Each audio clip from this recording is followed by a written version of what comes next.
ladies and gentlemen, the fact-checker face-off between US President Donald Trump and the Twitter's controversial CEO Jack Dorsey has put the spotlight on Twitter's obvious bias. Tonight, as Trump warns of a crackdown, here is a fact-check for Twitter. On all the times, it has knowingly, consciously allowed anti-India fake news to proliferate on its platform. Let's debate. It's an all-out war between US President Donald Trump and Twitter CEO Jack Dorsey. It all started when Twitter flagged off two of Donald Trump's tweets on mail ballots with a fact-check warning. The US president didn't take it lying down. In a series of tweets, he hit back at Twitter by accusing the social media giant of stifling the voice of conservatives and warning to close them down. As the war of words between Jack Dorsey and the US president escalates, the CEO of the microblogging site is reminded of his 2018 statement where he admitted his left-leaning bias.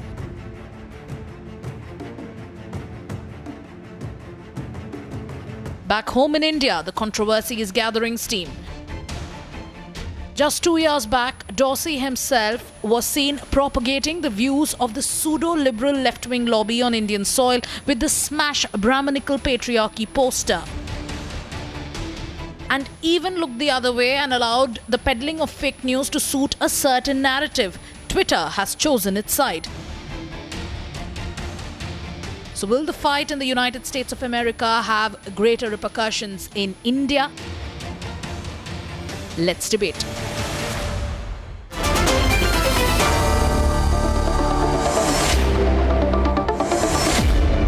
And let me make my position absolutely clear. Because I am very clear about saying where I stand openly, unlike those fakes, Advaita, who pretend to be neutral. I am not neutral. And I think it's wrong to be neutral when it's a question between right and wrong. How can you pretend to be neutral when the choice is, Abhijit, between right and wrong, between black and white, between good and bad, and between what is true and what is evil? And if I may extend, you can never be neutral. And you should never be neutral between India and Pakistan. You can never be neutral between terrorists and their victims. I do believe the Trump controversy is a bit of cherry picking at this point of time, because these are the questions people will ask. Is Twitter, are you curated? If so, or are you uncurated? If so, are you auto-curated? If not auto-curated, are you selectively curated? If you're selectively curated, are you sensitive issue curated? You know, are you misleading information curated? So you can't have different strokes for different folks. Can I give you more? Can I give you? I think it was very well spoken. Harish, by the way, it's great to see you on Republic after a long time today. But may I present a contrary perspective, Kartik, picking up, and Francois coming to you, picking up from what Harish said. You see, I just want Twitter to stop pretending.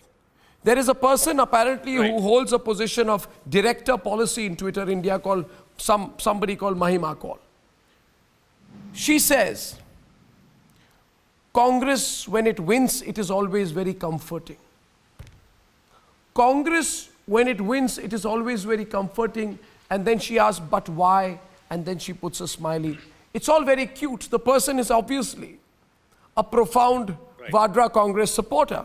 Now, my question is, when this person dons the hat of quote-unquote policy at Twitter India, and I can tell you my example, Kartik, when I pointed out to Twitter that there are ISI-sponsored tweets being put out against the Indian Army using a Republic screenshot, I was conveniently told by the corporate head of Twitter India, oh, go to ask our policy team.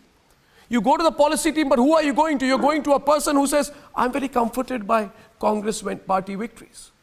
And then that person will direct you to Silicon Valley saying, we don't have jurisdiction here. So it's very convenient. Second point, Kartik, and I hand it over to you after that. He makes a point about whether Twitter is a technological medium or does it have an editorial agenda. I believe it has an editorial agenda because you very well know that Jack Dorsey put out posters, smash Brahminical patriarchy. You are already running an editorial agenda. That's not the comment of someone who runs a pure technology company.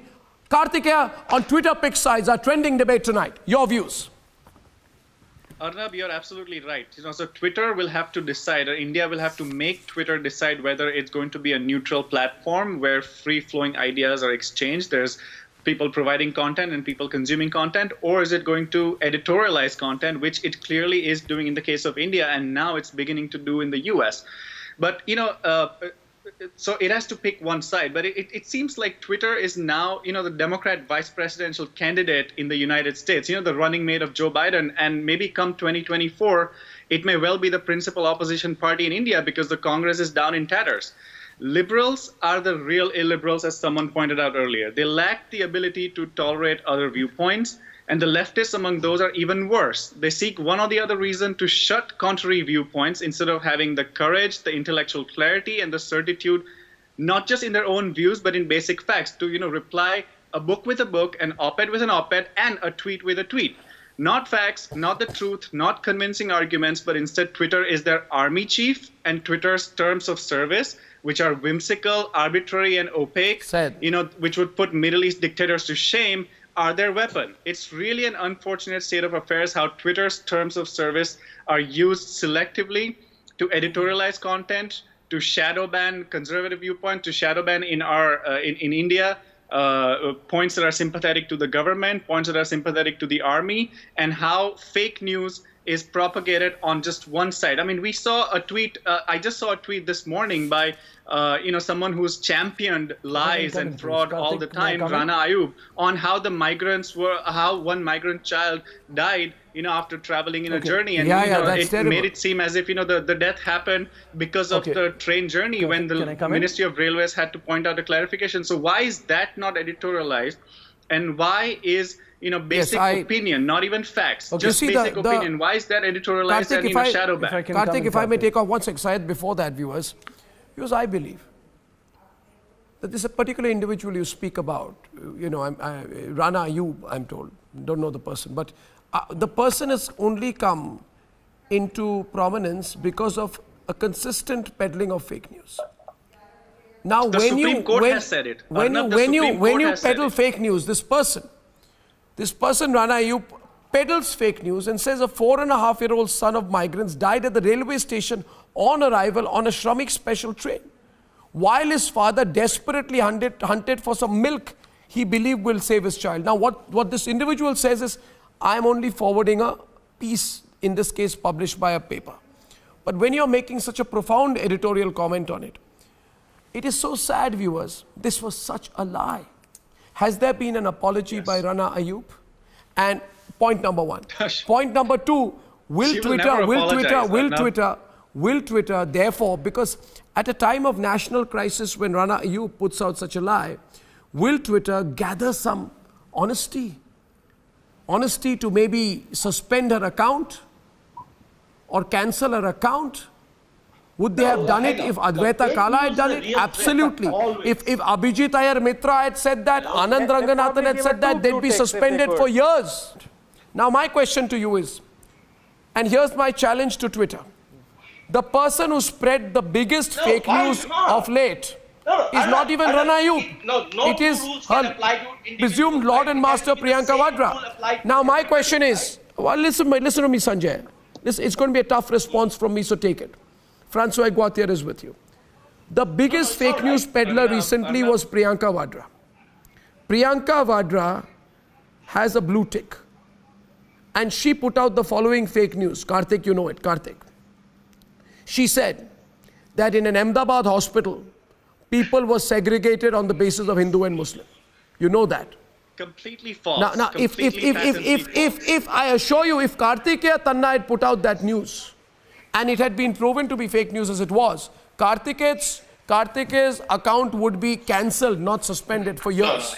But Priyanka Vadra, no, I'm sorry. Then we call it Congress Twitter or Twitter Congress. 10,000 other examples. See, I'm not a political person. I want to read from Twitter's terms of services. And I believe give me one of you at a time. Sanjay. Your channel has the right. What goes on and what doesn't go on. Understand, they are a marketing company. they have to. Oh, that's withhold brilliant. to their Suppose I say, one followers. second. They Suppose have I say. They have the responsibility to their Okay. followers. So Know what is suppose right. equally I can say, 1 minute. Equally I can say, suppose there are channels. There is a channel in Delhi. It's a marketing. 1 minute. There is a channel in Delhi. Right? Sanjay. You are a content channel. No, these are facetious arguments. Twitter is trying to do what is Kartik best is for responding. their Kartik. followers. So why single that person out? Arnab, so first of all, what Sanjay is saying is not true. Twitter is not a marketing platform. I mean, it earns revenues from marketing, but Twitter is a neutral platform, or supposed to be a neutral platform, where it encourages tweets and opinions. No. Let me read clause 3 of the terms and of service. Right? You understand that by using Sanjay is arguing with you, Kartik. Let Sanjay respond to you. I can't hear both together. Keeping your followers, people who follow you, intact.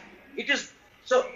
Sanjay, the wrong thing is to think that marketing is only about making money. Marketing is also about keeping your followers, people who follow you. It is an keep on intermediary. following you. Sanjay, Kartik, responding. Kartik. You don't understand that. Okay, let me read out clause 3 of the terms of service. You understand that by using the service, you may be exposed to content that might be offensive, harmful, inaccurate, or otherwise inappropriate, or in some cases, postings that have been mislabeled or are otherwise deceptive. All content is the sole responsibility of the person who originated such content. We may not monitor the content posted via the services, and we cannot take responsibility for such content. This is Twitter's terms of service clause 3.